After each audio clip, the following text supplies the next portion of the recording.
was once a sweet little maid who lived with her father and mother in a pretty little cottage at the edge of the village. At the further end of the wood was another pretty cottage, and in it lived her grandmother. Everybody loved this little girl. Her grandmother perhaps loved her most of all and gave her a great many pretty things. Once, she gave her a red cloak with a hood, which she always wore. So people called her Little Red Riding Hood.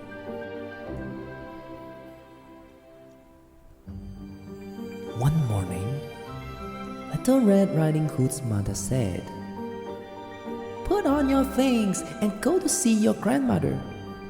She has been ill. Take along this basket for her.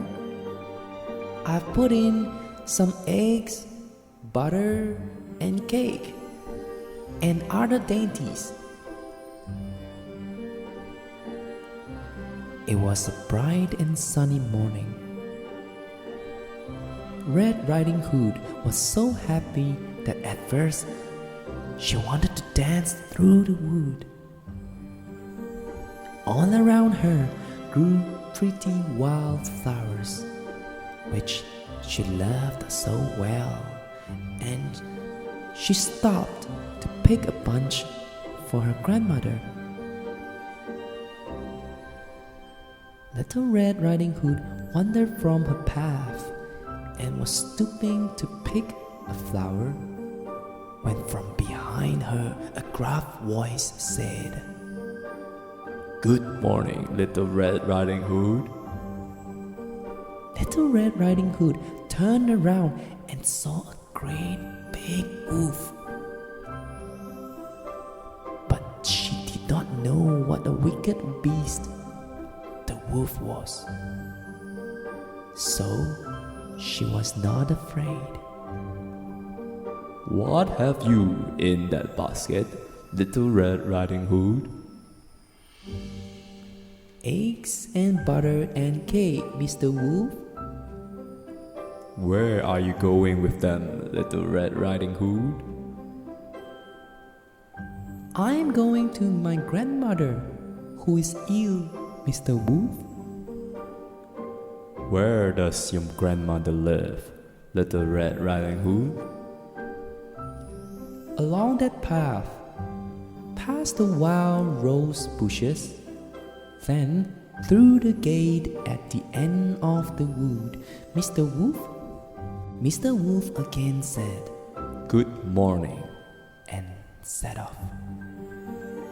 And Little Red Riding Hood again went in search of wild flowers. At last he reached the porch covered with flowers and knocked at the door of the cottage. "Who is there?" called the grandmother. "Little Red Riding Hood," said the wicked wolf. "Press the latch, open the door, and walk in," said the grandmother. The wolf pressed the latch and walked in where the grandmother lay in bed, jumped at her, but she jumped out of bed into a closet. Then the wolf put on the cap which she had dropped and crept under the bedclothes.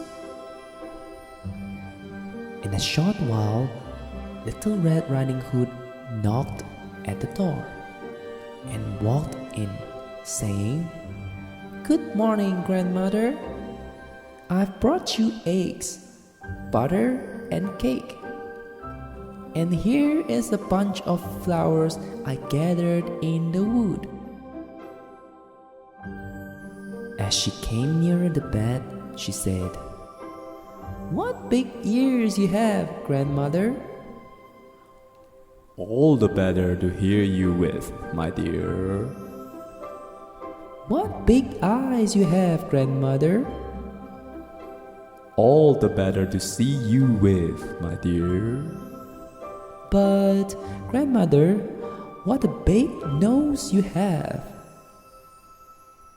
All the better to smell with, my dear. But, grandmother, what a big mouth you have. All the better to eat you up with, my dear. He said, as he sprang at Little Red Riding Hood. Just at that moment, Little Red Riding Hood's father was passing the cottage and heard her scream.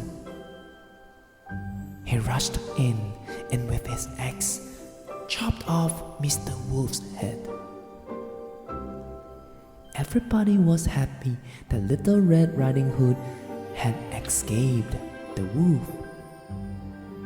Then Little Red Riding Hood's father carried her home and they lived happily ever after.